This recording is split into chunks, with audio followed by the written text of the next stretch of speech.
है ना, बहेंगे और बहते चले जाएंगे। तो जब सॉलिड्स होता है, सॉलिड्स हम पढ़ते हैं तो सॉलिड्स में एक चीज होती है, आपने पढ़ी होगी, रिजिड बॉडी। पढ़ी है, अभी तक पढ़ रहे थे। रिजिड बॉडी क्या होता है, क्या होता है बताएगा कोई, रिजिड बॉडी क्या होता है? सर जिसकी शेप चेंज नहीं हो सकती। बिल्कुल। अब इसको देखो एक और शब्द में लिखूंगा, रिजिड बॉडी होता है, हम्म, क्या लिखा मैंने, रिजिड बॉडी क्या होता है, सख्त लौंडा, है ना। इस पे कितना भी बाहर से प्रेशर पड़ जाए ये कभी पिघलेगा नहीं।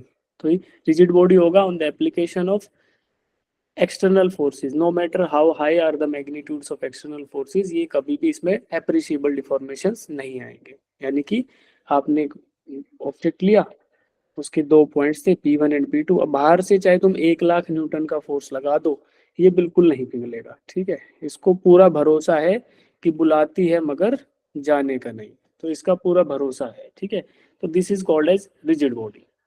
इसके जस्ट विपरीत, इसके जस्ट विपरीत होते हैं कौन से, फ्लूइड्स की दुनिया में आइडियल होंगे तो उनको क्या बोलेंगे, आइडियल फ्लूइड्स। इनको थोड़ा सा छेड़ा नहीं और इन्होंने रोना स्टार्ट कर दिया, है ना। जैसे कि जैसे कि क्या, रोती हुई कन्याएं, है ना, अरे मुझे छोड़ गया, अरे मेरी मम्मी ने डांट दिया, अरे अब क्या ही करूं, अरे मेरे तो 99 मार्क्स आए हैं, क्या करूं मैं, बताओ एक नंबर कहाँ कट गया। ये वो दुनिया है। ठीक है, सख्त लोंडा है आपका रिजिड बॉडी, और आइडियल फ्लूइड्स क्या है, आइडियल फ्लूइड्स वो हैं जिनको बाहर से स्टिमुलस, थोड़ा सा स्टिमुलस मिला नहीं और उनके आंसू बह चले, तो this is called as ideal fluids. तो अब ये बाहर से स्टिमुलस जो मिलेगा वो क्या होगा, शियर फोर्स, शियर फोर्स बाहर से लगेगा और इनका बहना स्टार्ट हो जाए। तो आइडियल फ्लूइड्स वो होंगे जो बहेंगे और बहते चले जाएंगे, है ना, बहना स्टार्ट करेंगे और बहते ही चले जाएंगे, तो these are called as fluids, ideal fluids. ठीक है, अब आइडियल तो दुनिया होती नहीं है, तो रिजिड बॉडीज के आसपास क्या पढ़ा था हमने, सॉलिड्स। रिजिड बॉडीज के आसपास आप पढ़ोगे क्या, solids, mechanical properties of solids. कि रिजिड बॉडी तो वो होगी जिसमें डिफॉर्मेशन ही नहीं आएंगे, बट रिजिड तो कुछ होता नहीं है। हम देखते हैं दुनिया में कि चीजें डिफॉर्म करती है उन एप्लीकेशन को, जैसे पेन डिफॉर्म कर रहा है, तो दिस इज सॉलिड। ठीक है, इसकी प्रॉपर्टीज हम पढ़ते हैं mechanical properties of solid chapter में। और फ्लूइड्स वो होंगे, अब आइडियल फ्लूइड भी कोई नहीं होगा, रियल फ्लूइड्स होंगे, तो रियल फ्लूइड्स की प्रॉपर्टीज हम यहाँ पढ़ेंगे, मैकेनिकल प्रॉपर्टीज ऑफ फ्लूइड्स। तो इन चैप्टर का बेसिक आपको समझ आया कि पढ़ क्यों रहे हैं। ठीक है, मैकेनिक्स में हमने पढ़ा है केवल रिजिड बॉडी डायनेमिक्स। मैकेनिक्स जो पढ़ते हैं, काइनेमेटिक्स के जितने भी चैप्टर है, रोटेशन हो गया, सर्कुलर मोशन हो गया, M1D M2D, उसको बोलते हैं mechanics of rigid bodies. Rigid bodies रहेंगी, बॉडी खुद से डिफॉर्म नहीं करेगी, बाहर से लगने वाले फोर्सेस के हिसाब से उसका velocity, acceleration, direction of motion, ये सब चेंज होगा। तो दैट इज पार्ट अपना छठे सातवें चैप्टर तक वो है। फिर आता है कि अब रिजिड बॉडी को भूल जाएंगे, अब रियल सॉलिड्स की बात करेंगे, तो states of mechanical properties of solid, और उसके बाद फ्लूइड्स। तो अब फ्लूइड्स को पढ़ने जा रहे हैं। फ्लूइड्स के दो पार्ट आपको बता दिए गए, लिक्विड्स एंड गैसेस, और उनमें आइडियल फ्लूइड्स होगा जो, जिसको बस बाहर से स्टिमुलस मिल जाए, और स्टिमुलस किस फॉर्म में मिलता है, शियर फोर्स के टर्म में, और बेहतर चला जाएगा। बट अब आइडियल नहीं होगा, रियल होगा। तो शियर फोर्स में देखो, आपको डिफॉर्मेशन में करके दिखाता हूँ, अगर मुझे मिल जाए, यस मिल गया, किस्मत अच्छी है आपकी। ये जो मेरे हाथ में है, इसको देखो, इसको समझो कि ये फ्लूइड का एक कॉलम है, फ्लूइड का एक कॉलम है। अब मैं इसको डिफॉर्म करना चाहता हूँ, तो कैसे करूंगा बेटा, ये फिक्स, ये नीचे जो है कोई वॉल है, या मान लो कि कंटेनर का नीचे वाला ये जो है ना, ये इधर मान लो, ये जो आपको बीकर दिख रहा है स्क्रीन पे, तो मेरा हाथ कंटेनर बीकर का नीचे वाला पार्ट है। ठीक है, अब मैं इस फ्लूइड को डिफॉर्म करना चाहता हूँ, और मैंने बोला कि डिफॉर्म किसके फॉर्म में होगा, शियर फोर्स देंगे। तो शियर फोर्स, मेरा कैमरा ऑफ है क्या, मैं दिख रहा हूँ, नहीं दिख रहा हूँ ना, हाँ दिख रहा हूँ, स्मृति आपको नहीं धीरे दिख रहा से। बेटा, मुझे पिन कर लो, मुझे अपनी स्क्रीन पे पिन कर लो आप लोग, या मैं कर दूं क्या, मैं शायद, मैं तो नहीं कर पाऊंगा, मैं तो खुद के लिए पिन कर सकता हूँ। तो देखो, आप पिन कर लो मुझे, ठीक है। तो दिस इज, डबल टैप से बोल रहा है विवेक, बोल रहा है डबल टैप से पिन हो जाऊंगा मैं, ठीक है। तो ये मैंने फिक्स कर दिया। अब मैं ऊपर वाले हाथ से इसको शियर फोर्स दूंगा। तो देखो, ये फ्लूइड की लेयर्स डिफॉर्म होना स्टार्ट हो गई। लेयर के फॉर्म में होता है ना फ्लूइड, तो देखो ऊपर से मैंने शेयर फोर्स दिया एंड दिस स्टार्टेड डिफॉर्मिंग, तो लेयर के फॉर्म में शेयर फोर्स ऐसे बहेगा फ्लूइड और बहता चला जाएगा। तो पानी होता तो पानी के ऊपर आपने क्या किया, पानी को पुश किया किसी चीज से, चाहे बोर्ड से किया चाहे हाथ से किया किसी, तो पानी ऐसे बहना स्टार्ट हो जाएगा।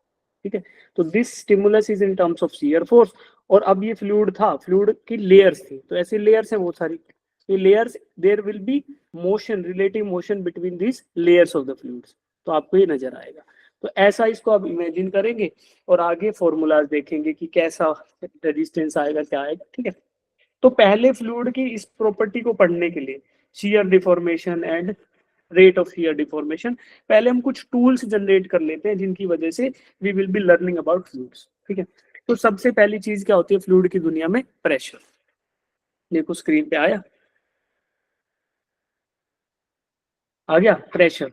प्रेशर इन ए फ्लूइड, तो प्रेशर क्या होता है, force upon area. Force upon area होता है pressure, perpendicular force upon area, this is called as pressure. तो पहला फॉर्मूला तो आपको पता है कि limit delta A tends to 0 F by, तो कुछ दिक्कत नहीं है, पर pressure upon pressure is equal to force upon perpendicular force upon area, this is called as pressure. तो एक फॉर्मूला तो आप ये याद रख सकते हो। इसके बाद एक आता है hydrostatic pressure at a height. ठीक है, ये बहुत महत्वपूर्ण फॉर्मूला है, this is the ultimate important formula, तो इसको आप खून में मिलाएंगे, that is called as pressure variation with respect to depth. तो बेटा देखो इस बीकर को इमेजिन करो, ठीक है, एक फ्री सरफेस होगा, फ्री सरफेस बोलते हैं, ऐसे ड्रॉ करते हैं, यानी कि इसके ऊपर एटमोस्फियर है, तो ऊपर से लगने वाला प्रेशर होगा पी नोट, एटमोस्फेरिक प्रेशर। अब मैं निकालना चाहता हूं at some depth H, free surface से किसी गहराई एच के ऊपर प्रेशर क्या होगा, यानी इस लेवल पे प्रेशर क्या होगा। तो वो प्रेशर हम निकालते हैं कि pressure variation with height H is called as rho ji H, rho ji H. ठीक है, तो मैं नीचे प्रेशर जो पी प्रेशर है, पी की वैल्यू लिखना चाहूँ तो पी क्या आएगा बेटा, पी नोट तो ऊपर से ही लग रहा था और प्लस रो जी एच उसमें ऐड हो गया, तो that is P naught plus rho ji H. तो that is pressure variation in a static fluid column. Static का मतलब क्या है, रुके हुए फ्लूइड में, फ्लूइड बह नहीं रहा है, ये पानी जो भरा हुआ है ये बह नहीं रहा है। ठीक है, इसके रुके हुए फ्लूइड के अंदर जो प्रेशर वेरिएशन आएगा that is P naught plus rho ji H. तो ये फॉर्मूला आपको याद करना है, that is ultimate important formula. या फिर बोल सकते हैं delta P, change in pressure is equal to P minus P naught, और वो आएगा रो जी एच। ठीक है, लिख लो इसको कहीं।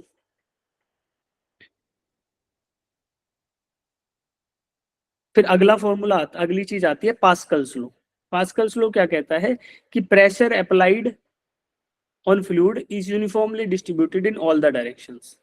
Pressure applied on fluid is uniformly distributed in all the direction, कि किसी भी फ्लूइड पे बाहर से लगाया गया प्रेशर सभी दिशाओं में बराबर बढ़ जाता है, बराबर मतलब उतना ही रहता है, तो दैट इज पास्कल्स लॉ। अब इसका एप्लीकेशन होता है कि जिसको बोलते हैं हाइड्रोलिक लिफ्ट। ये हाइड्रोलिक लिफ्ट आपने देखी होगी, गाड़ी धुलवाने जाते हो कभी तो वो लिफ्ट के ऊपर उसको उठा देते हैं। ठीक है, या फिर आप जैक से भी गाड़ी को उठाते हो, या फिर आप क्या करते हो, इसका एक और एग्जांपल होता है, बाइक में डिस्क ब्रेक होता है ना, तो आप प्रेस करते हो ब्रेक के हैंडल को और डिस्क पे प्रेशर आता है, रुक जाता है। तो अब देखो कैसे करते हैं, एक इनपुट फोर्स होगा जो मैं लगाऊंगा अपने हाथ से, ब्रेक बाइक के अंदर हाथ से क्लच को ऐसे प्रेस करूंगा, और लिफ्ट के अंदर जो ये है हाइड्रोलिक लिफ्ट, इसमें मशीन लगाएगी या आदमी लगाएगा प्रेशर को। अब ये F1 is the input force और F2 आउटपुट फोर्स है। अब आपको क्या लगता है, क्या आदमी एक गाड़ी को उठा सकता है, नहीं उठाएगा। तो हमें क्या करना पड़ेगा, अब इसमें F1 जो इनपुट फोर्स है उसकी वैल्यू कम रहेगी इन कंपैरिजन टू F2, तो F2 ज्यादा होना चाहिए, F1 कम होना चाहिए। तो हाइड्रो ये पास्कल से लोग क्या बोलता है कि जो प्रेशर होगा फ्लूइड में, यानी यहाँ जो प्रेशर लग रहा होगा, मान लो P बोल दिया, ये सभी दिशाओं में बराबर बटेगा। इसका मतलब क्या है कि pressure on the fluid column is same at every point, तो इधर भी P ही रहेगा। तो P इनपुट पे भी P था और बाहर भी P था, but area of the piston, ये पिस्टन लगे हुए इनमें एरिया ऑफ द पिस्टन बताओ। मान लो इनपुट पे A एट इनपुट बोल दिया, आउटपुट पे बोल दिया A एट आउट, तो कौन सा बड़ा है बेटा, A out is greater than A input. ठीक है, तो इससे क्या हो गया, फोर्स क्या होता है, force is equal to pressure into area, और आउटपुट फोर्स होगा वो भी क्या होगा, pressure into area, output force भी प्रेशर इंटू एरिया होगा। तो इसको लिख दिया P इंटू A2, ए आउट। ठीक है, तो अब देखो F2 बड़ा हो गया ना, इस हिसाब से प्रेशर तो सेम रहेगा, तो हमने क्या किया, छोटे बड़े पिस्टन का इस्तेमाल करते हुए इनपुट फोर्स कम लगाया और आउटपुट पे फोर्स ज्यादा मिल गया। This device is called as hydraulic lift. ठीक है, अब इसके कुछ रिलेशन होंगे, देखो क्या, ये तो आपको पता है, P at input is equal to P at output, इसी का मतलब हुआ F1/A1 F2/A2। तो इनपुट छोड़ के इसने क्या कर लिया, नीचे A1 A2 ले लिया, तो हम भी इसको ऐसे कर लेते हैं। F1 था तो P इंटू A1, ये एरिया 1 है, और P आउटपुट पे क्या है, प्रेशर एट आउटपुट, तो इसको भी 2 कर लेते हैं, this is pressure at output A2, और ये प्रेशर एट आउटपुट P, और ये A2। तो A2 बड़ा है A1 से, तो आपका जाहिर सी बात है कि F2 will be greater than F1। तो ये रिलेशन बन गया। तो यहाँ से आप देख सकते हो। फिर वर्क डन की बात करें, वर्क डन क्या होता है, फोर्स इंटू डिस्प्लेसमेंट। तो फोर्स इंटू डिस्प्लेसमेंट देखो, तो आपको नजर आएगा कि वॉल्यूम कंजर्वेशन भी अगर करना चाहो, तो आपका जो मोशन होगा, छोटे वाले पिस्टन का मोशन जो है वो ज्यादा होगा, x1 मान लो बोल दिया, और उसके corresponding there is a motion in piston 2 का, है ना, तो ये x2 बोल दिया। तो अब आपको पता है कि वॉल्यूम कंजर्वेशन भी लगाओ, तो कौन से वाला पिस्टन ज्यादा मूव करेगा बेटा, कौन सा मूव करेगा बताओ, x2 बड़ा सेकंड होगा वाला। कि x1? x1 बड़ा होगा ना, मुस्कान ने खाली बोला, सब लोग बाकी बोल नहीं रहे, मुस्कान के भी होठ पढ़ने पड़ रहे हैं, मुस्कान ने म्यूट कर रखा है ना। तो x1 is far greater than x2। तो आपने कम फोर्स लगा के ज्यादा मूव किया, और आउटपुट पे ज्यादा फोर्स मिला बट डिस्प्लेसमेंट कम मिला। ठीक है, तो देखो F1 x1 is equal to F2 x2। ठीक है, और फोर्स इंटू डिस्प्लेसमेंट क्या होता है बेटा, वर्क। तो अगर बोला जाए कि हाइड्रोलिक लिफ्ट की एफिशिएंसी 100% है, तो इसका मतलब क्या होगा, work at input is equal to work at output. जो वर्क इनपुट हुआ वही आउटपुट हो गया। ठीक है, तो this is called as hydraulic lift. तो ये आपको फॉर्मूलाज दिख रहे हैं, बाकी इसमें कुछ है नहीं, फॉर्मूला वही लगा है, pressure is equal to force upon area and work is equal to force into displacement. समझ आई इतनी बात? कितने बच्चों को आई, एक बार दिल भेजो। सोम दिल भेजना है, देखो कितने दिलदार हो गए हो, दिल दिल भेज के दिलों की बौछार हो गई है, दिलों के विस्फोट हो रहे हैं, है ना। चलो कोई नहीं, शाबाश। तो सबको समझ आई इतनी बात।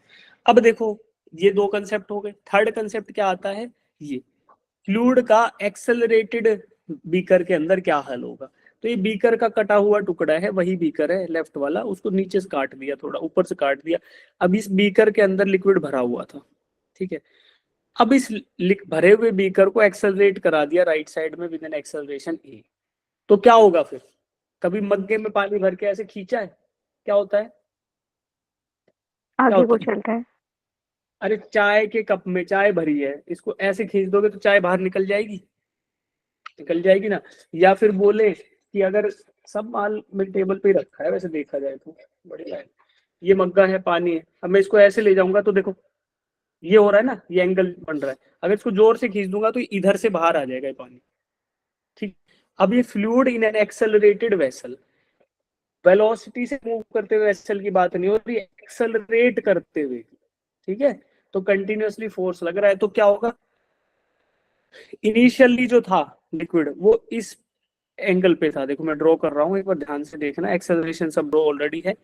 पहले इसका लेवल ऐसे था, फ्लैट था एक्सेलरेशन देने से पहले, फिर आपने एक्सेलरेट करना स्टार्ट किया, तो फिर इसके साथ क्या घटना होगी, ये लिक्विड जो है किसी एंगल पे आ जाएगा।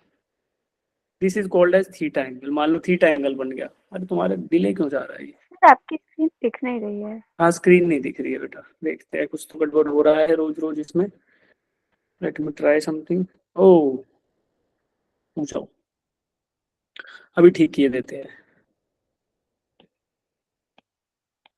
और बताओ क्या चल रहा है जीवन में?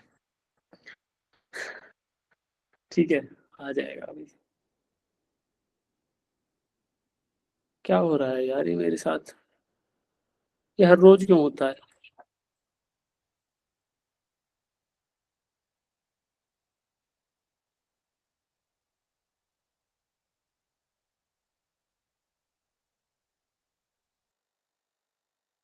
छोड़ छोड़ के जा रहे हो, सवाल नहीं होंगे तुमसे? रुको यार, एक बार स्क्रीन शेयर रोक के फिर से करता हूँ। क्यों हो जाता है ऐसा? अब इसके आगे मैं क्या करूं? हे प्रभु, ये क्या हुआ? वो मेरे जैसे लोगों के लिए है वो मीम, है ना? तो हाँ, अब सही है। अब देखो, फिर से करते हैं इसको। तो ये फॉर्मूला लिख लो, इनको धीरे धीरे समझ लो, तभी क्वेश्चंस लगेंगे। अभी क्वेश्चंस कराऊंगा तो आप लोग लगा पाओगे डेफिनेटली, ठीक है? बेसिक बेसिक क्वेश्चन लगा लोगे।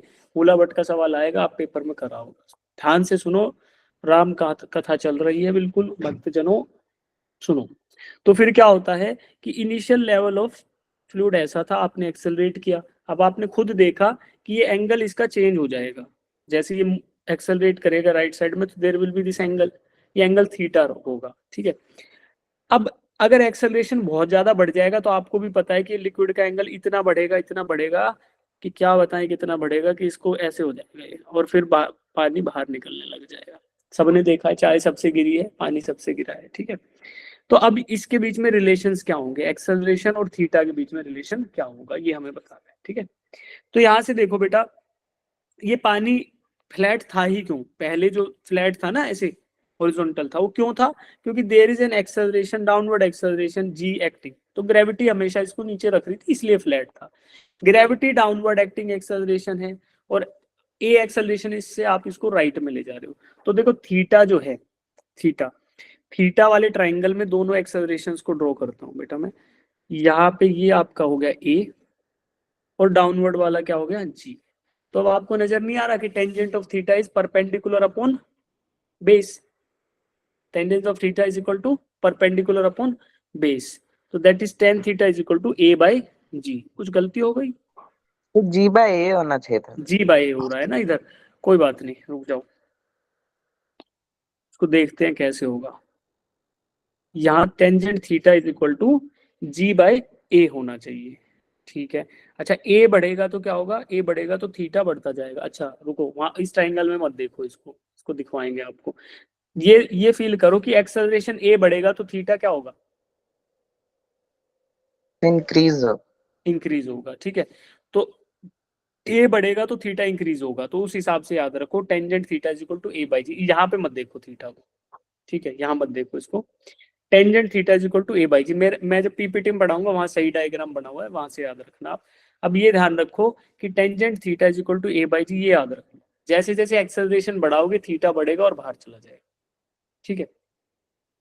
अब अब एक चीज समझ आती है, और दूसरा इसमें क्या होता है, एक्सेलरेटेड कॉलम के अंदर एक और चीज होती है, प्रेशर वेरिएशन। अभी हमने वर्टिकली तो देख लिया था, क्या था, delta P is equal to, मान लो मैं यहाँ पे बोलता हूँ P1, और इधर बोलता हूँ P2, और इसकी हाइट बोल दिया h। तो what will be this delta P? Delta P की वैल्यू अगर पूछूं कि P2 माइनस P1, ये क्या आया था बेटा? अभी अभी आपको फॉर्मूला लिखवाया था, क्या आएगा? रो जी एच, ठीक है? अब एक्सेलरेटेड में क्या होगा? जब इसको राइट साइड में एक्सेलरेट करा रहे हो, तो फिर से ड्रॉ कर रहा हूँ P1 P2 पॉइंट्स। अब अलग अलग जगह पे ड्रॉ करूंगा मैं। एक हो गया, इधर मैंने बोल दिया कि दिस इज P1 और this is called as P2। अब मैं बोलता हूं कि delta P is equal to P2 minus P1। अब देखो P2 ज्यादा होगा कि P1 ज्यादा होगा, ये बताओ। P1 की वैल्यू ज्यादा होगी कि P2 की? एक्सेलरेटेड है राइट साइड में, इनकी हाइट सेम है, सेम हॉरिजॉन्टल लाइन पे हैं दोनों, तो P1 ज्यादा होगा कि P2? बताओ। आइडियली तो सेम ही होना चाहिए। आइडियली सेम होने चाहिए अगर ये एक्सेलरेशन नहीं होता तो, क्योंकि हाइट सेम है। बट इसको राइट साइड में एक्सेलरेट कर रहा हूं, तो P2 बढ़ जाएगा ना। देखो P2 नहीं बढ़ेगा तो फिर ये लेवल राइज कैसे करेगा भाई? P2 बढ़ेगा तभी तो लिक्विड को ऊपर पुश करेगा वो। P2 पे प्रेशर बढ़ेगा तभी तो वो लिक्विड को ऊपर पुश करेगा, तभी तो बाहर जाएगा। तो P2 बड़ा होगा और P1 होगा छोटा। अब इनके बीच में गैप क्या होगा, डेल्टा पी क्या होगा, वो निकालते हैं। That delta P can be found out by assuming A fluid column. इधर एक फ्लूइड कॉलम अज्यूम कर लो कि ऐसा सिलेंड्रिकल फ्लूइड कॉलम है। अब इसके दो एंड के अक्रॉस प्रेशर वेरिएशन क्या होगा? अगर मैं बोल दूं कि यहाँ पे जो लेंथ है इसको बोला L, ठीक है, इसको बोला L, तो this delta P will be is equal to rho density of the fluid into A that is acceleration into L. तो देखो सिमिलर है, वहां रो जी एच था, यहाँ पे रो ए एल है, वहां पे वर्टिकल हाइट एच थी, यहाँ पे हॉरिजॉन्टल लेंथ जो एल है। ए क्या है, एक्सेलरेशन हॉरिजॉन्टल डायरेक्शन में। तो ये एसेंशियली उसी फॉर्मूला से मिलता जुलता फॉर्मूला है। पहले क्या था, डेल्टा पी जो आता है वर्टिकल हाइट में रो जी एच। तो जी एक्सेलरेशन वर्टिकल था, यहाँ पे हॉरिजॉन्टल एक्सेलरेशन ए है, एच हाइट थी, यहाँ पे लेंथ एल है। तो rho A L is called as the pressure variation in horizontal plane when this vessel is accelerated with an acceleration A. कितने बच्चों को ये बात समझ आई कि this delta P can be memorized? इसको याद रख लोगे इस वैल्यू को। सर ये रो एल वाली चीज कैसे आ रही है? जैसे रो जी एच वाली तो समझ आई, लेकिन हाँ, ये रो एल वाली चीज रो ए कैसे आ एल रही बेटा है? इसलिए आ रही है, देखो आपको ये समझ आया कि P2 बड़ा है और P1 छोटा है, ये बात समझ आती है। हाँ सर, यस सर। देखो अगर P2 बड़ा नहीं होता, अरे सुन, पानी को पंप करना है, फूंक मारनी पड़ेगी, जितनी ऊंचाई पे पानी पंप करना उतनी तेज फूंक मारनी पड़ेगी। तो अब ये देखो कि जब ये एक्सेलरेट कर रहा है राइट साइड में, तो कौन सा वाला प्रेशर ज्यादा फूंक मार रहा है, P1 की P2? P2। P2 ज्यादा फूंक मार रहा है, तभी तो वो बाहर निकाल दे रहा है उसको।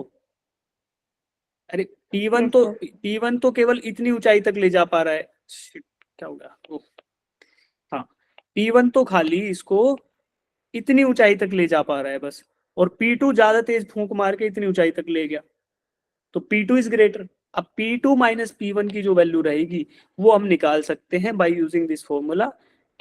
सिलेंड्रिकल एलिमेंट करते हैं, उसका डेरिवेशन याद नहीं रखेंगे, अभी दिखा दूंगा आपको पीपीटी में। बट ये देखो कि ये मानो कि जैसे वहां क्या था, डेल्टा पी हॉरिजॉन्टल में रो जी एच, ठीक है, और या वर्टिकल में, और हॉरिजॉन्टल में क्या आएगा, डेल्टा पी। P2 बड़ा है तो P2 minus P1 is equal to rho A L. L क्या है, हॉरिजॉन्टल लेंथ है इसकी, rho A L. Muskan camera on कर लो बेटा, और बाकी जो भी कर सकते हो करो, है ना। एक दो बच्चे दिखते रहेंगे तो मैं पढ़ा अच्छे से पाता हूँ, है ना। सब लोग करो यार, जो जिनको जिनको ये इज्जत है मेरे लिए कि सर अच्छा पढ़ा रहे हैं और मुझे पढ़ना है, वो कैमरा ऑन करो। हाँ ठीक है, हाँ दो चार बच्चे दिखते रहेंगे तो मैं अच्छे से पढ़ा पाता हूँ, नहीं तो मुझे फिर एक लैपटॉप को पढ़ाना पड़ता है, मनहूस से लैपटॉप को, अच्छा नहीं लगता ना। देखो दिल से बुरा लगता है भाई, कुरकुरे वाला मीम याद करो, है ना। 10 रुपए के कुरकुरों में इतनी तो हवा आती है, चिप्स में, सॉरी चिप्स में हवा हवा है, और फिर उसमें भी दोस्त को बोल दो कि खा लो, तो वो मीम याद करो ना, अच्छा लगता है, तो दिल से बुरा लगता है। तो this delta P is equal to rho A, तो ये फॉर्मूला आप याद रखना। इसके अलावा क्या आता है, एक ये आता है, if a liquid in A cylindrical vessel, यहाँ से एक बार पढ़ो इसको, ये कंडीशन आपको क्लियर होगी, फिर ये फॉर्मूला हम याद कर लेंगे, कभी कभी ये आ जाता है। If liquid in a cylindrical vessel is rotated with uniform angular velocity about a vertical axis passing through its center, the free surface of the liquid becomes parabolic, parabolic बन जाएगा, and जो y की value आएगी, y is equal to omega square r square by 2g, omega square R square by 2g। तो y क्या है बेटा, देखो यहाँ इस पे जूम करते हैं, r is the radius, axis of rotation आपको पता है, अभी पढ़ा है हमने fresh fresh rotation, this axis of rotation के अबाउट ये वेसल रोटेट कर रहा है, तो जो लिक्विड होगा वो ऐसे ऐसे हो जाएगा, पैराबोलॉइड टाइप का, मतलब लिक्विड की शेप ऐसे पैराबोलॉइड, यानी अगर 2D प्रोजेक्शन लोगे तो पैराबोलिक आएगा, ठीक है। अब इसके अंदर r एक्सिस ऑफ रोटेशन से जितना दूर जाओगे उतनी r की वैल्यू बढ़ती जाएगी, और r के साथ y कैसे वेरी कर रहा है उसका रिलेशन हम याद रख सकते हैं, omega square R square by 2g। Sir ये y क्या डिनोट कर रहा है कि कितनी हाइट तक जा हाँ रहा है कितनी पैराबोला? हाइट है, एक पर्टिकुलर r वैल्यू पे कितनी हाइट है, ठीक है। ये कुछ भी नहीं है, वी स्क्वायर बाई 2g है ये, या देखो इसको, ओमेगा r क्या होता है, वेलोसिटी, सेंट्रीपिटल एक्सेलरेशन। हाँ तो वी स्क्वायर बाई 2g कुछ नहीं है, तो ये आपको y is equal to omega square R square by 2g। तो फॉर्मूला ये रोटेशन का ही है, बट इसको याद रख लो, कभी कभी फ्लूइड के ऐसे बोल देगा, डरा देगा बढ़िया सा डायग्राम दिखा के, लेकिन आंसर कुछ मतलब बेसिक सा क्वेश्चन होगा, ठीक है। तो एक ये चीज आप याद रख लो। इसके बाद आता है आर्किमिडीज प्रिंसिपल। आर्किमिडीज प्रिंसिपल क्या बोलता है कि हल्की चीजें तैरेंगी और भारी चीजें डूब जाएंगी, बेसिक बात तो ये है। थर्मोकोल को पानी में डालोगे तो डूबेगा कि तैरेगा? तैरेगा। तैरेगा। और एक रुपए के सिक्के को पानी में डालोगे तो डूबेगा कि तैरेगा? डूबेगा, तैरेगा? डूब जाए। डूब जाएगा। हाँ, आमतौर पे डूब ही जाएगा, पर कभी कभी सरफेस टेंशन वगैरह के जुगाड़ से उसको तैराया भी जा सकता है, ठीक है, बट डूबेगा आर्किमिडीज प्रिंसिपल के अकॉर्डिंग। अब देखो तो क्या बात हुई, अगर density of solid is greater than density of liquid तो क्या होगा बेटा? तैरेगा कि डूबेगा? सिंक, डूब जाएगा। सिंक, है ना, सिंक कर जाएगा। तो ये सिंक करेगा। अगर density of solid less than density of liquid है तो ये क्या करेगा? फ्लोट करेगा। और दोनों बराबर है तो क्या रहेगा?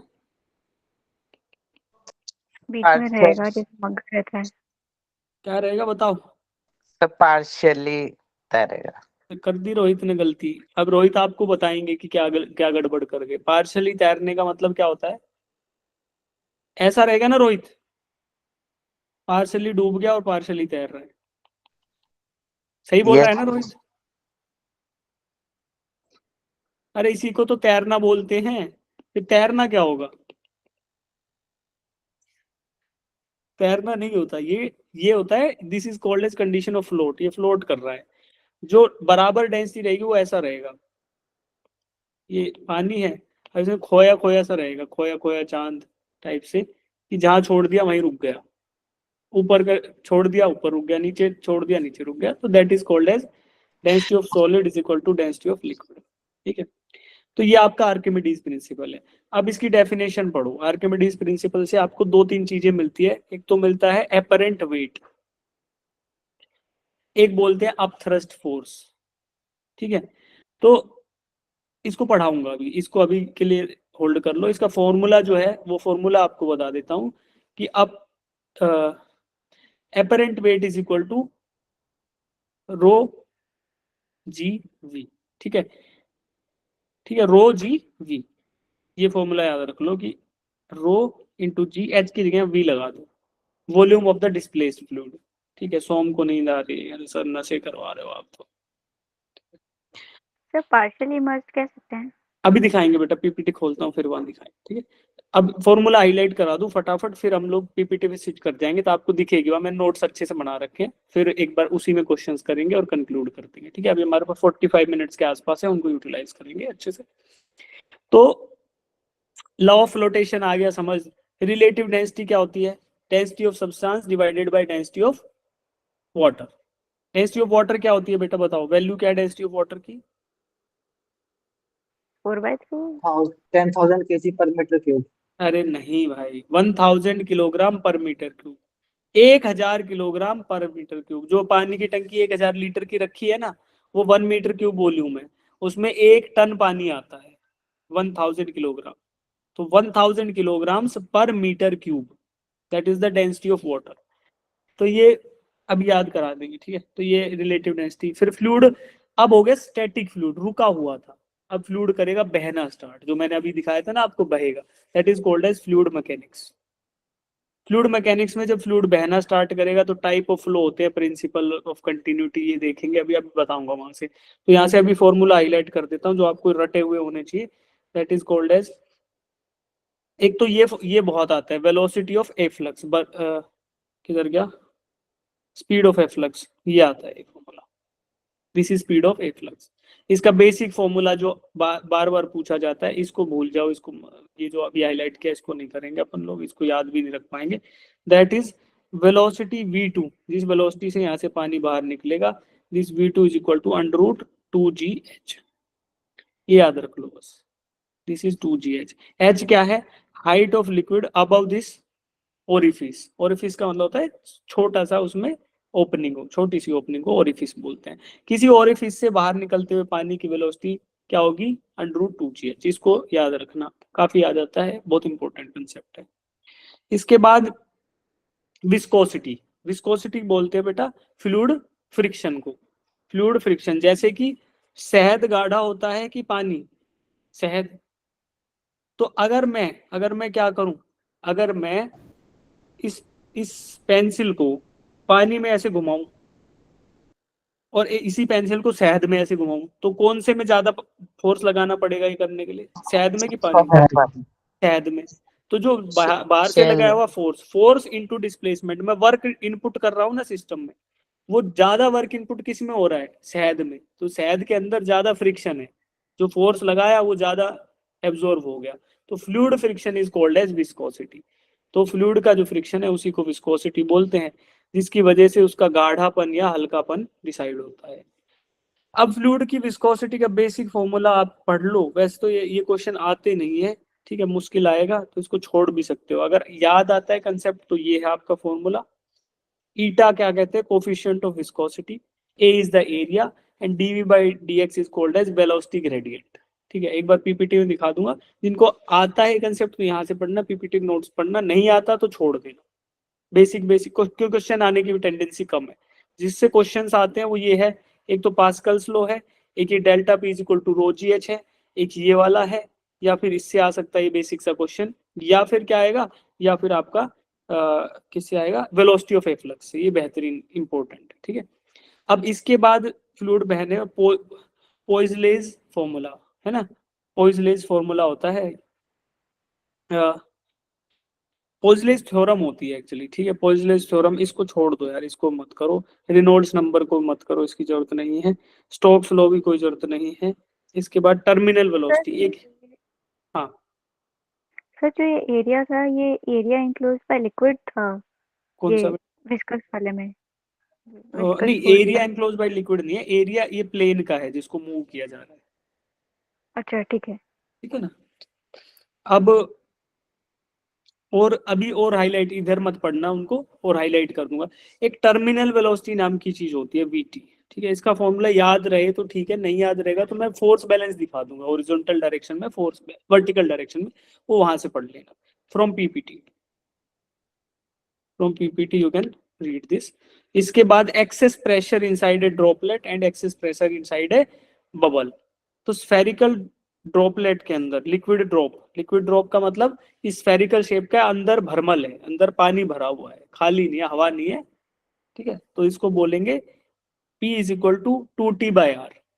2T by R, T is called as surface tension, R is the radius of the droplet, तो 2T by R।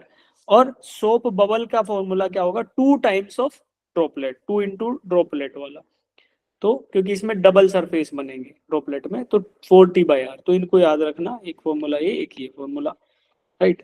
इसके बाद हमें एक लास्ट इंपॉर्टेंट कंसेप्ट वो है सरफेस एनर्जी, छोड़ दो कोई जरूरत नहीं है, सरफेस टेंशन को देख लेना एक बार, इसके ये इंपॉर्टेंट है थोड़ा सा। और एक लास्ट इंपॉर्टेंट है कैपिलरी राइज। कैपिलरी राइज का formula 2T cos theta by rho R, ये याद रख सकते हो। याद ना रहे तो फोर्स बैलेंस अभी दिखा दूंगा पीपीटी, वहां से आपको समझ आ जाएगा, वहां नोट्स, ठीक है। तो ये आपका ये नोट्स शेयर हो जाएंगे, इसको यूज करना। इसके अलावा कंटिन्यूटी और बर्नौली इक्वेशन बचती है, उनका बेसिक डेफिनेशन आपको बता देंगे। क्वेश्चन रेयरली आएगा तो आप कर सकोगे तो पीपीटी से पढ़ के कर लोगे, नहीं तो उसको अभी छोड़ सकते हैं, ठीक है। अब बात सर आती पी है क्या था 2T by R में? 2T by R में क्या? T सरफेस टेंशन बेटा, P is equal to 2T by R लिखा ना हमने। P प्रेशर है, प्रेशर डेल्टा P, ठीक है, pressure outside and inside the droplet. Droplet के अंदर प्रेशर ज्यादा होगा, बाहर एटमॉस्फेयर है, तो P inside minus P naught, उसको P बोलते हैं, delta P is equal to 2T by R, delta P is equal to 4T by R, ठीक है। ये फ्लूइड का डेफिनेशन हमने कर लिया, तो कोई दिक्कत नहीं है, क्वेश्चन कर लोगे आप। अच्छा, अब देखो डेंसिटी क्या होती है। डेंसिटी को हम बोलते हैं मास पर यूनिट वॉल्यूम। तो मास डेंसिटी बोला गया कि एक गिवन वॉल्यूम में कितना मास ऑफ द लिक्विड आ जाएगा, वही क्या कहलाएगा? मास डेंसिटी, ठीक है। तो मास अपॉन वॉल्यूम कहलाएंगे। इसकी इंपॉर्टेंट 3-4 वैल्यूज हैं। एट 4 डिग्री सेल्सियस या फिर at standard atmospheric pressure, 3 values याद रखनी है। डेंसिटी ऑफ वाटर क्या होगी? 1000 kilogram per metre cube. Density of mercury होगी 13,600 kilogram per metre cube. Density of air 1.2 kilogram per metre, ठीक है। Density of air 1.2, density of mercury 13,600, density of water 1000। तो ये तीनों वैल्यू आप याद रख सकते हो। इसके बाद डेंसिटी के, ये छोड़ दो, इसका वो नहीं है, कोई दिक्कत नहीं है।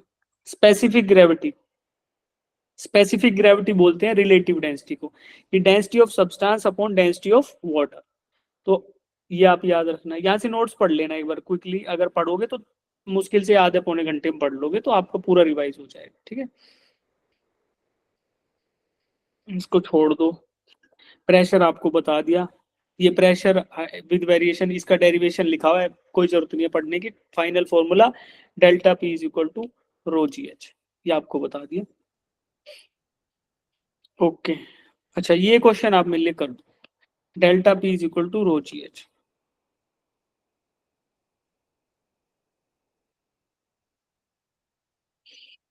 दिखने में खतरनाक है, वैसे खुद सवाल है, कोई दिक्कत ही नहीं है।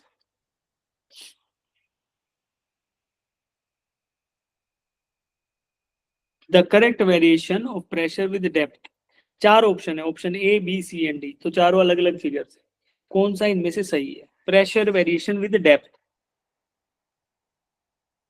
तो अभी फॉर्मूला क्या पढ़ा था उसको देखो, delta P is equal to rho ji H.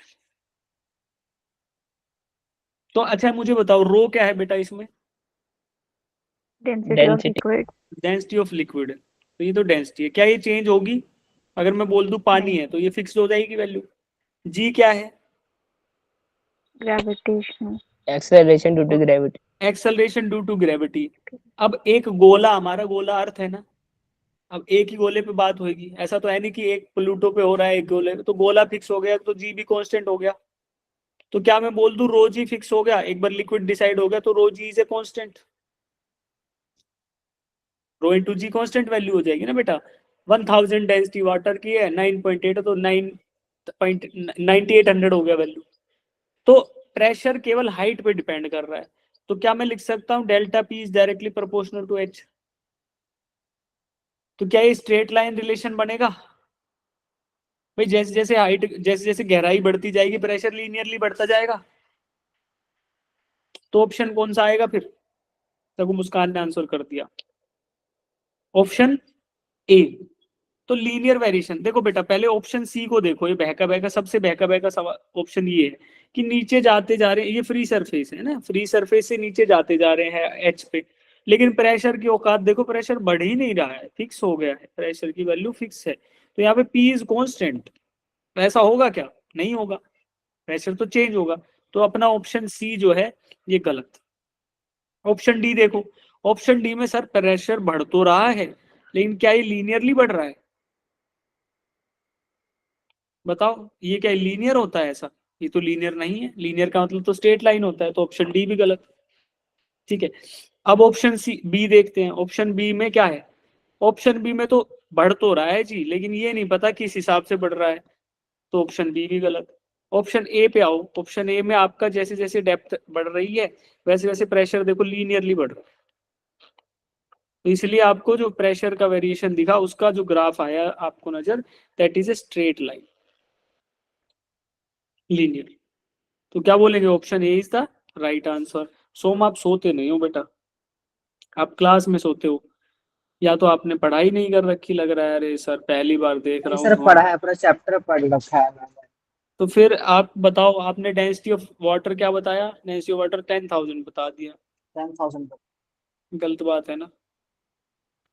अगर आपने 10 सवाल भी लगाए होते थ्रू आउट, आप ड्रॉप पर हो आप लोग ना, सोचो आपने ड्रॉप भी कर रखा है, तो आप अगर 2-2 घंटा भी हर रोज पढ़े होते, आपने 10-10 सवाल भी लगाए होते, तो क्या होता? याद रहती 1000 वैल्यू। बनाए हैं सर पीवाई की, लेकिन ज्यादा प्रश्न लगा था सब। कोई नहीं, अब बना लो, जो हो गया जो बीत गया वो बीत गया। हमारे हमारे हाथ में क्या है? हमारा वर्तमान और हमारा भविष्य। ठीक है, भूतकाल है वो तो भूतकाल हो गया, वो महादेव के हाथों में है, हमारे हाथों में नहीं है। ठीक है, चलो। तो प्रेशर का वेरिएशन हमने देखा, delta P is equal to rho ji h. अब बेटा इस तरीके के क्वेश्चन आते हैं मैनोमीटर के क्वेश्चंस, है ना। मैनोमीटर ऐसा होता है डिवाइस, एक यू ट्यूब होती है ना, कांच की यू शेप में ट्यूब, और उसमें कोई लिक्विड भर दिया। ठीक है, तो अब ये लिक्विड, अब ये फूंक इमेजिन करो कि आप मान लो एक ये इधर से भी खुली हुई है, इधर से भी खुली हुई है, जिस इधर से मैं फूंक मारना स्टार्ट करूं तो क्या होगा? यहाँ से पानी नीचे चला जाएगा और दूसरे वाले से पानी ऊपर उठ जाएगा, या पानी बाहर निकल जाएगा। ठीक है।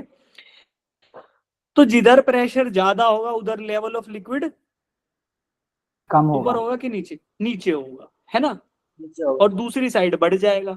तो अब कंसेप्ट क्या था कि delta P is equal to rho ji h. अब मैं आपको बोलता हूं कि जो इन दोनों कॉलम्स की हाइट में जो डिफरेंस आएगा, जो इन दोनों कॉलम्स की हाइट में डिफरेंस आएगा, मान लो पी नोट की साइड, अब मुझे बताओ एक साइड पी नोट लग रहा है और एक side P naught plus something लग रहा है, तो कौन सी साइड प्रेशर ज्यादा है इसमें बताओ, लेफ्ट साइड वाले पे कि राइट साइड वाले पे, प्रेशर कौन से पे ज्यादा है? Right राइट राइट पे, वाले पे, क्योंकि राइट वाले राइट वाले का लेवल नीचे है, फूंक ज्यादा तेज राइट साइड में लग रही है। इन दोनों के बीच में मान लो ये हाइट का डिफरेंस h है, तो मैं बोलूंगा कि ये मान लो P1 है और ये P2 है, तो P1 P2 ज्यादा है, P1 कम है, तो P2 माइनस P1 जो रहेगा that will be rho into rho, कौन सा, इस लिक्विड का rho, into g into h. तो दोनों के बीच में प्रेशर का डिफरेंस रो जी एच से निकल आएगा। ठीक है, तो ये बोलते हैं मैनोमीटर के सवाल। अब देखो सवाल ही करेंगे तब देखेंगे। ये क्वेश्चन एक बार पढ़ो, क्वेश्चन पढ़ो, सब लोग पढ़ो, सॉल्यूशन के सहित लिखा हुआ है पर पढ़ लो इसको।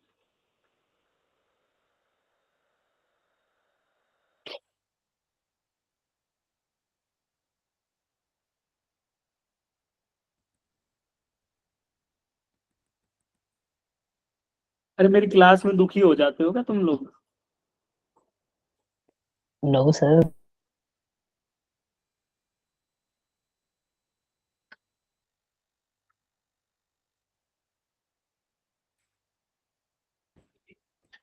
हरे कृष्णा कृष्णा कृष्णा हरे हरे। हाँ जी, करो करो। तो क्या बोल रहा है, in the atmosphere, if the atmosphere has the same density anywhere as at the sea level. ठीक है, तो density of the atmosphere, atmosphere क्या होता है, हमारे आसपास की हवा यानी हमारा वायुमंडल, है ना, उसको बोलते हैं एटमोस्फियर। तो उसकी density through out constant assume कर लीजिए। ठीक है, एक्सेलरेशन ड्यू टू ग्रेविटी को 10 मान लीजिए। तो फिर बोल रहा है कि what will be the approximate height of the atmosphere if the atmosphere pressure at sea level is 1.01 into 10 to the power 5। तो कुछ नहीं है, हमें पता चला कि pressure is equal to rho ji h होता है, डेंसिटी दे दी गई है, जी भी दे दिया गया है, एच निकालना है। तो निकालोगे तो क्या आएगा, इट इज अप्रोक्सीमेटली 8000 मीटर्स या फिर 8 किलोमीटर। तो ये फॉर्मूला लग के सवाल सोल्व हो सकता है। ठीक है, अब आगे बढ़ते हैं। अब आपको मैनोमीटर का क्वेश्चन दिया गया है, इसको पढ़ो, इसको देखो, एक बार क्वेश्चन को समझो, कुछ कुछ चीजें लिखी हुई हैं उनको देखो, फिर मैं आपको सॉल्यूशन बताऊंगा कि how we are proceeding with this solution.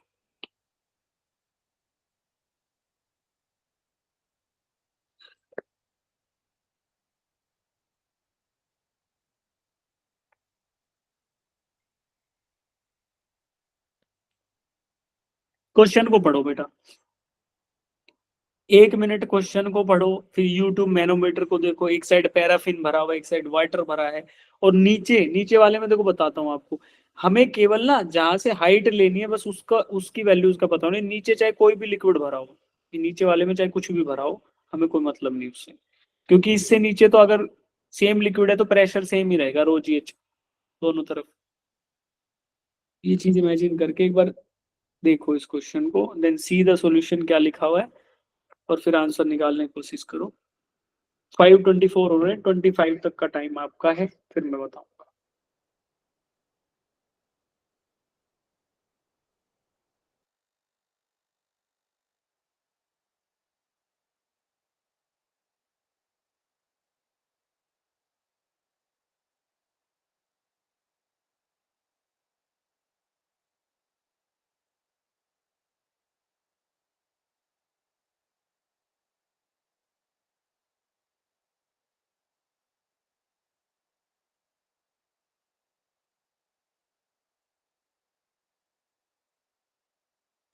कौन कौन आज क्लास में पहली बार आया है?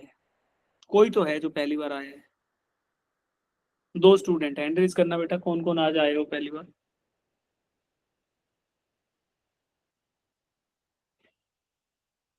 शिवांगी और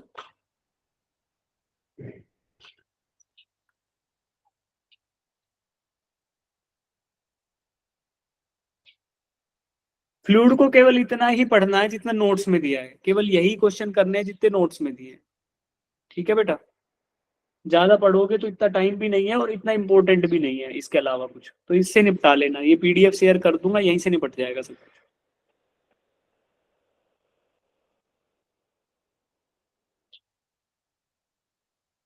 कोई बुक बुक की जरूरत नहीं है, कुछ नहीं करना एक्स्ट्रा, क्योंकि फ्लूइड इज लो प्रायोरिटी, तो इसको कम प्रायोरिटी पे रखेंगे। क्वेश्चन आएगा तो इन्हीं में से आएगा, लगेगा तो इन्हीं इन्हीं जैसा क्वेश्चन लगेगा, टफ आएगा तो क्वेश्चन छोड़ देना है एग्जाम में। ठीक है,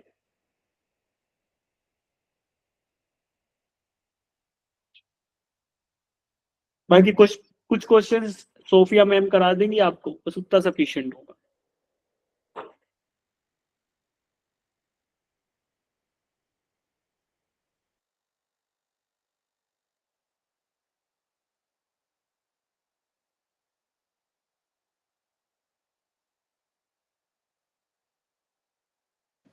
कुछ बच्चों को तो ऐसा लग रहा होगा कि क्या ही कर रहा हूं मैं, भूल सा गया हूं क्या कर रहा हूं मैं जीवन में, है ना। तो बाद में करेंगे, आप क्वेश्चन करो फिर बात करेंगे।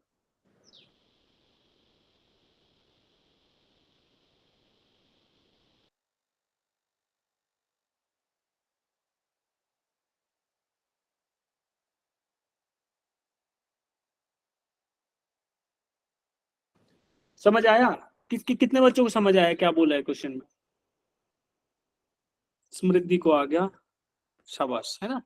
4 बच्चों को, 5-6 बच्चों को समझ आ गया। अब देखो क्या बोल रहा है, in U tube experiment, U tube experiment मतलब वही manometer, a column A B of water is balanced by column C D of paraffin. तो ये पीले रंग का पानी है हमारा, ये वाटर है, और सी डी कॉलम है पैराफिन का। तो पैराफिन का कॉलम सी डी है और वाटर का ये पिंक येलो कलर का दिख रहा है। अब इट इज बैलेंस्ड, तो ये बैलेंस्ड हो गया। कहाँ पे बैलेंस हुआ? डी और बी लाइन, डी और बी लाइन के नीचे कोई भी लिक्विड भरा है, हमें उससे कोई मतलब नहीं, हमें केवल हाइट देखना है, इनकी हाइट का डिफरेंस दोनों कॉलम का। तो H2 is the height of water column and H1 is the height of paraffin column. तो प्रेशर निकालूं बेटा, दोनों में देखो ऊपर से प्रेशर पी नॉट लग रहा है, ओपन टू एटमोस्फियर है, तो open two atmosphere P1 and P1। अगर मैं डी के ऊपर प्रेशर निकालने लगूं, प्रेशर एट डी, यहां पे प्रेशर, तो क्या आएगा? P naught plus rho G H1, rho of paraffin plus G into H1। Similarly pressure at B क्या आएगा? P naught plus rho of water into G plus into H2। तो rho जी H add हो गया। अब pressure at B is balanced by pressure at D, तो pressure at B is equal to pressure at D, बराबर कर दो values को। Rho naught दोनों साइड से कैंसिल हो जाएगा, तो rho P G H1 is equal to rho W G H2। ये इक्वेशन आपको मिलेगी, दिस वन। यहां से जी कैंसिल आउट कर लो, तो इसका मतलब हुआ rho of pressure, rho of paraffin into H1 is equal to rho of water into H2। तो फिर रिलेशन निकल आएगा कौन सा, हमें क्या करना, relative density of paraffin. Relative density of paraffin क्या होगा? Density of paraffin divided by density of water. भाई रिलेटिव डेंसिटी क्या था? Density of liquid divided by reference liquid, तो रेफरेंस लिक्विड हमारा वाटर होता है। तो इस इक्वेशन से हम ये वैल्यू निकाल सकते हैं कि this will be equal to H2 by H1। तो ऑप्शन ए सही हो जाएगा। ठीक है, अब एक और महत्वपूर्ण कंसेप्ट होता है प्रेशर, प्रेशर का, ठीक है, प्रेशर स्केल्स का। इस फिगर को देखो, आप फिर समझाता हूँ, 1 मिनट इसको देखो, पढ़ो क्या क्या वैल्यूज दी गई हैं। जो इंपॉर्टेंट पॉइंट है वो रेफरेंस लाइन, एक तो ये है एटमॉस्फेरिक प्रेशर की रेफरेंस लाइन, और दूसरी है एब्सोल्यूट प्रेशर की रेफरेंस लाइन। इनके रिस्पेक्ट में प्रेशर्स को देखो।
अरे देख लिया क्या? थम्स अप तो दे दो।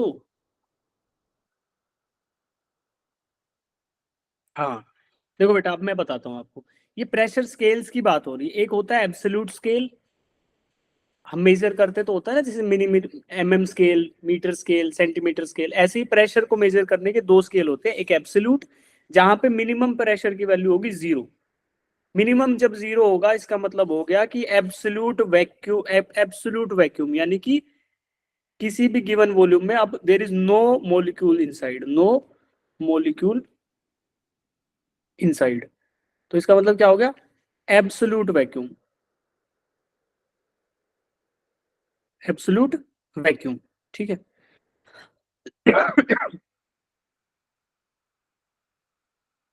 एब्सोल्यूट वैक्यूम होगा तो प्रेशर हो गया 0, टोटल प्रेशर इज 0। तो यहां से जब गिनती स्टार्ट करोगे तो एब्सोल्यूट प्रेशर P2, इस लाइन पे प्रेशर P2 आ गया। नीचे से इधर ले गया एटमॉस्फेरिक लाइन पे, एब्सोल्यूट टर्म्स में प्रेशर P एटमॉस्फेरिक। P1 अगर एटमॉस्फेयर से ऊपर है तो P एब्सोल्यूट P1 है। तो 0 से काउंट कर रहे हो तो ये वैल्यूज है। अभी इन्हीं तीनों प्रेशर्स को, P1, P2 and P atmosphere को देखते हैं एटमॉस्फेरिक स्केल पे। दूसरी लाइन है जो एटमॉस्फेयर से कितना ऊपर या कितना नीचे है ये प्रेशर। तो पहले देखते हैं P एटमॉस्फेयर। तो P एटमॉस्फेयर एटमॉस्फेरिक स्केल पे क्या वैल्यू होगी? 0। भाई रेफरेंस लाइन और प्रेशर की लाइन सेम हो गई है इधर, तो इसका मतलब P atmosphere on atmospheric line is 0। उसके बाद P1 को देखो, दिस P1, ये P1 की लाइन ऊपर है। तो P1 की लाइन एटमॉस्फेरिक स्केल से काउंट करोगे तो क्या बोलेंगे? It is P absolute minus P atmospheric, है ना। तो P1 will be equals to P atmospheric plus Pg। तो Pg क्या है? Pg इज दिस वैल्यू जो आपको यहां से मिलेगी, Pg। Pg का बोलते हैं गोज स्केल। एटमॉस्फेरिक स्केल का दूसरा नाम है गोज स्केल या गेज स्केल। तो गेज स्केल पे जो वैल्यू दी जाए क्वेश्चन में, अगर उनको एब्सोल्यूट टर्म्स में कन्वर्ट करना हो तो you have to add P atmospheric. अगर गेज प्रेशर पे वैल्यूज दे रखी हैं, उनको एब्सोल्यूट टर्म्स में कन्वर्ट करना है तो you have to add atmospheric pressure to it. Formulas में जब यूज करोगे तो प्रेशर कौन सा यूज होगा? Absolute pressure. तो एसआई यूनिट में जब फॉर्मूला में वैल्यू डालोगे तो it should be absolute pressure. अगर गेज प्रेशर दे रखा है तो उसमें एटमॉस्फेरिक प्रेशर ऐड कर देना है। ठीक है, बस ये बात यहां से आपको समझ आएगी। आगे बढ़ेंगे। क्वेश्चन देखो, गेज प्रेशर। हाँ जी सर ये P1 P2 एब्सोल्यूट प्रेशर है। हाँ, P1 P2 एब्सोल्यूट वैल्यूज है। ठीक है, अब देखो ये क्वेश्चन देखो। Goes pressure can be positive, can be negative, may be 0। तो तीनों कंडीशन दे रखी है। पॉजिटिव कब होगा? जब एटमॉस्फेयर से ज्यादा वैल्यू होगी एब्सोल्यूट प्रेशर की, सॉरी गोज प्रेशर की वैल्यू अगर पॉजिटिव होगी तो मतलब एटमॉस्फेयर से ऊपर है प्रेशर। गोज प्रेशर की वैल्यू नेगेटिव कब होगी? जब एटमॉस्फेयर से नीचे है प्रेशर। और 0 कब होगी? जब एटमॉस्फेरिक प्रेशर की बात करो। देखो ये बोतल दिख रही है, अगर मैं इसको ऐसे सख्त करूं, ऐसे खींचूंगा तो क्या होगा? ये पिचक जाएगी। हो गई ना। इसका मतलब मैंने अंदर का प्रेशर एटमॉस्फेयर से कम कर दिया, तो नेगेटिव प्रेशर जनरेट कर दिया, उसको बोला वैक्यूम प्रेशर। मैंने सक किया ना इसको, ऐसे पिचक गई ना। तो इसका मतलब बाहर से लगने वाला प्रेशर ज्यादा है एटमॉस्फेरिक प्रेशर, तो अंदर का एटमॉस्फेयर कम, तो नेगेटिव प्रेशर। इसको बोलेंगे गोज प्रेशर इज नेगेटिव या वैक्यूम प्रेशर। और ज्यादा कब होगा? जब अंदर इसमें हवा भरूंगा तो ये एक्सपैंड करेगी। और 0 कब? जब ऐसे रखिए, ढक्कन खोल दिया, अंदर का प्रेशर भी एटमॉस्फेरिक, बाहर का भी, तो अंदर प्रेशर क्या है? 0, 0 गोज प्रेशर। ठीक है, तो ये बातें आपको समझ आती है। इसके बाद देखते हैं, प्रेशर देख लिया। अब आपको फटाफट दिखा देता हूँ कि क्या क्या इसमें से पढ़ना है। छोड़ दो इसको, डायरेक्शन ऑफ प्रेशर को। Pressure is a scalar quantity. Pressure is always compressive in nature. Pressure at a point is same in all direction. तो all of the statement are correct. ठीक है, wrong statement क्या है? None of these. नहीं sorry, pressure is always compressive. Pressure compressive भी हो सकता है और expanding nature का भी हो सकता है, किसी चीज को elongate भी कर सकता है pressure। तो जो wrong statement है वो statement भी है। Pressure एक scalar quantity है, सही बात है। Pressure is same तो Pascal's law। ठीक है, तो ये क्वेश्चंस थोड़े बहुत है, अब नोट्स पढ़ोगे तो समझ आ जाएगा। ठीक है, यहाँ तक हो गया। अब दूसरा पढ़ाता हूँ आपको, फ्लूइड जिसमें प्रेशर का हम वो देखेंगे वेरिएशंस। प्रेशर वेरिएशन देख लिया, सॉरी ये देखेंगे टाइप्स ऑफ फ्लो एंड पोजलेज और ये सब देखेंगे। अच्छा ये भी सेम ही फाइल है, रुको यार।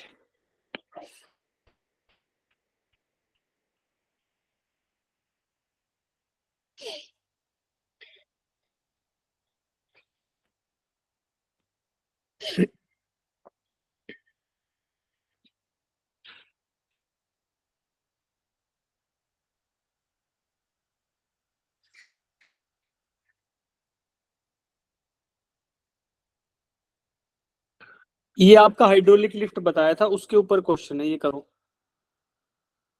हाइड्रोलिक लिफ्ट का क्वेश्चन है, ये करो, आ सकता है पेपर में। अगर आज कुछ टॉपिक्स बच जाते तो हम कल कल की क्लास में उनको कर लेंगे, ठीक है। तो हाइड्रोलिक प्रेशर, फिर डायनेमिक्स का पार्ट कल देख लेंगे, 2-3 चीजें, इसको करो आराम से तसल्ली से।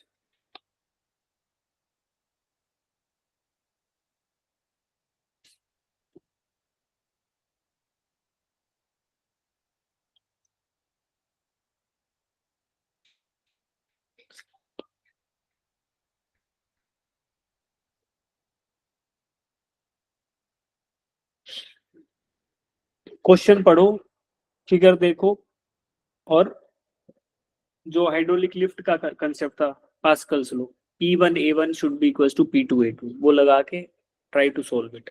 H निकालना है आपको, डेल्टा H। पहले क्वेश्चन पढ़ो, फिर एक्सप्लेन करूंगा, then you will be solving this thing.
Question समझ आया आपको?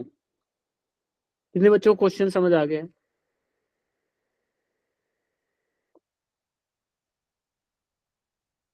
देखो, the area of cross section of wider tube shown in the figure is 900 centimetre square. तो जिधर ये आदमी खड़ा हुआ है ना, A2, वो आपका 900 सेंटीमीटर स्क्वायर है। If the body standing on the piston weighs 45 kilogram, तो इस आदमी का वेट 45 किलोग्राम है, mass sorry. Find the difference in the level of water in the two tubes. ठीक है, टू ट्यूब्स में लेवल ऑफ वाटर निकालना है।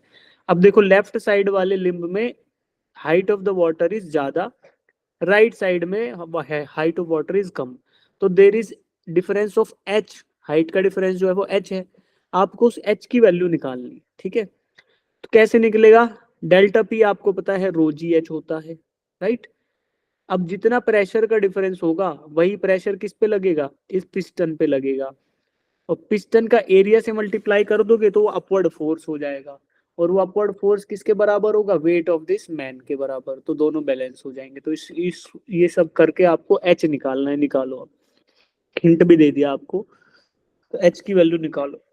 2 मिनट ले सर आराम एक से। बार फिर से रिपीट कर दो। फिर से रिपीट करते हैं, रुको देखो।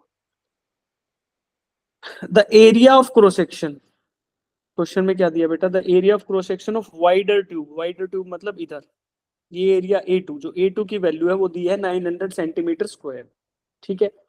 अब बोल रहा है चलो पूरा दोबारा समझाते हैं आपको। 900 centimetre square. If the body standing on the piston, piston क्या है बेटा? ये पिस्टन है, ठीक है। इसके ऊपर कोई बॉडी स्टैंडिंग है, मतलब एक आदमी खड़ा है, मान लेते। इसका मास दे दिया 45 किलोग्राम। तो डाउनवर्ड फोर्स क्या आएगा फिर इसकी वजह से? डाउनवर्ड फोर्स क्या आएगा बेटा? mg। Sir mg। Weight, this weight will be downward force mg। और अपवर्ड फोर्स क्या आएगा? Upward force will be pressure, नीचे से कुछ प्रेशर लगेगा, P, प्रेशर इनटू एरिया। तो अपवर्ड फोर्स विल बी, जो अपवर्ड फोर्स लगेगा that will be equal to pressure into A2। तो ये P into A2 will be equal to mg, ठीक है। अब आपको P निकालना है, क्वेश्चन में P निकालना है। लेवल ऑफ वाटर, जो हाइट है वो h है, डिफरेंस इधर राइट साइड वाले में और लेफ्ट साइड वाले में जो difference of height of water is h। तो आपको पता है कि इस पे ऊपर से P नोट भी लग रहा है, ठीक है। तो P नोट लग रहा है तो क्या होगा बेटा कि P इंटू A2, इधर लिख देते हैं P इंटू A2, ये किसके बराबर है? mg plus P note P into not. A2, ठीक है। P नोट इंटू A2, तो P नोट प्रेशर ऊपर से लग रहा है, A2 एरिया पे लग रहा है। ये एक इक्वेशन हो गई।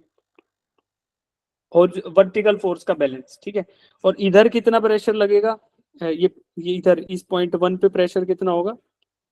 That will be equal to P naught P plus naught rho plus rho ji H.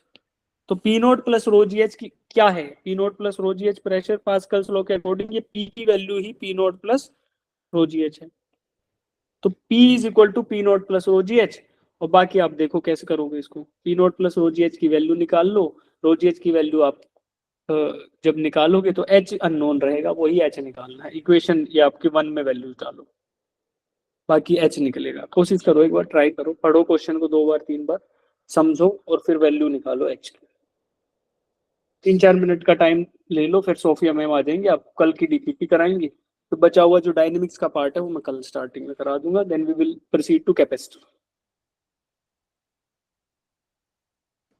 Capacitor में हम क्वेश्चन से स्टार्ट करेंगे, क्वेश्चंस करेंगे, वहां पे बेसिक फॉर्मूलाज और फिर क्वेश्चंस।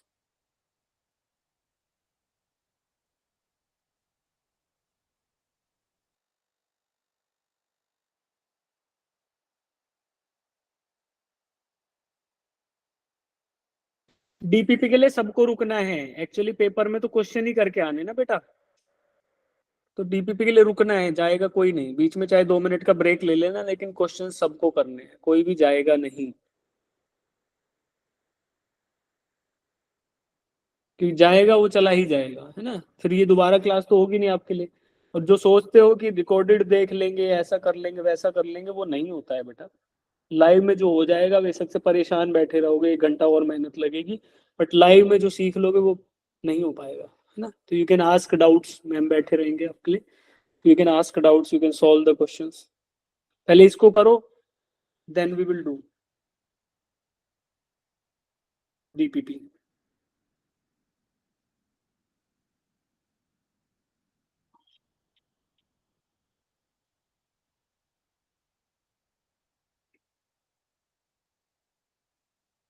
सर फर्स्ट इक्वेशन में hmm P1 P naught A2 plus P A2 is equal to mg नहीं होना चाहिए?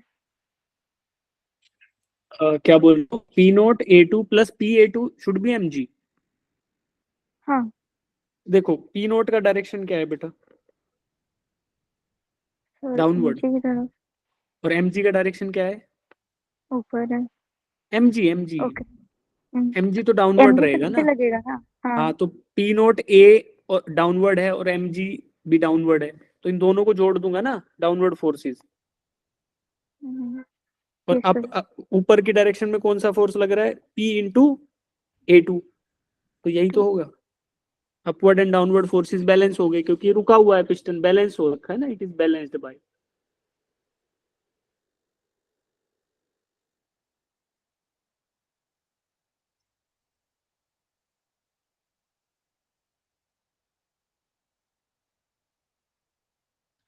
एक मिनट का टाइम और लो, फिर मैं इसको सोल्व करा दूंगा आपको। जिनका आंसर आ जाए चैट बॉक्स में, देखो जा रहे हो ना, समृद्धि चली गई, सृजल चली गई, ऐसा नहीं करेंगे भाई, सबको क्वेश्चंस करने हैं, पेपर में क्वेश्चन आएंगे, थ्योरी नहीं आएगी, ये तुम्हारे नंबर नहीं आएंगे।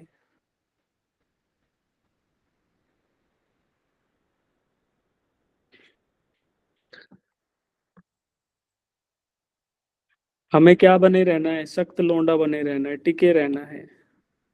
माजी, दशरथ माजी देखा है मूवी, मूवी देखी है, जब तक फोड़ेगा नहीं तब तक बोलो, छोड़ेगा नहीं। छोड़ेगा नहीं ना। तो पी की वैल्यू रख रहा हूँ इक्वेशन में, दूसरा रंग बदल लेते हैं इसको। पी की वैल्यू रख रहा हूँ बेटा, P is equal to P naught plus rho ji h into A2 is equal to M g plus P naught into A2। तो लेफ्ट साइड को एक्सपेंड करता हूँ, तो P naught A2 plus rho ji h into A2 is equal to M g plus P naught A2। तो देखो दोनों side P naught A2 आ गया, उड़ा दूं इनको, ये उड़ जाएंगे। तो इसका मतलब क्या हुआ, कि इसका मतलब हुआ कि rho ji H A2 is equal to M G.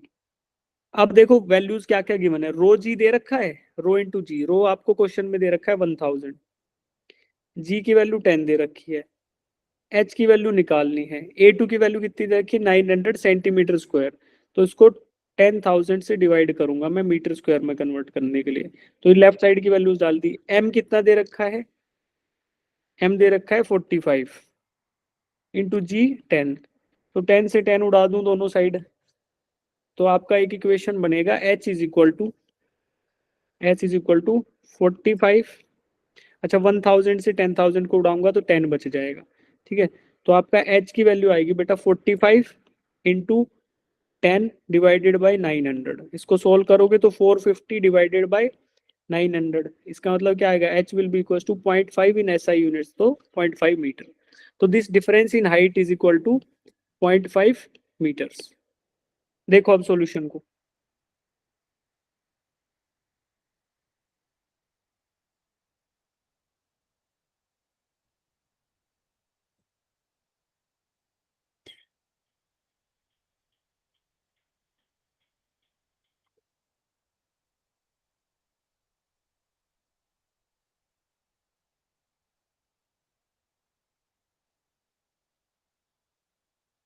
समझ आया, जितने बच्चों को समझ आया दिल दो एक बार।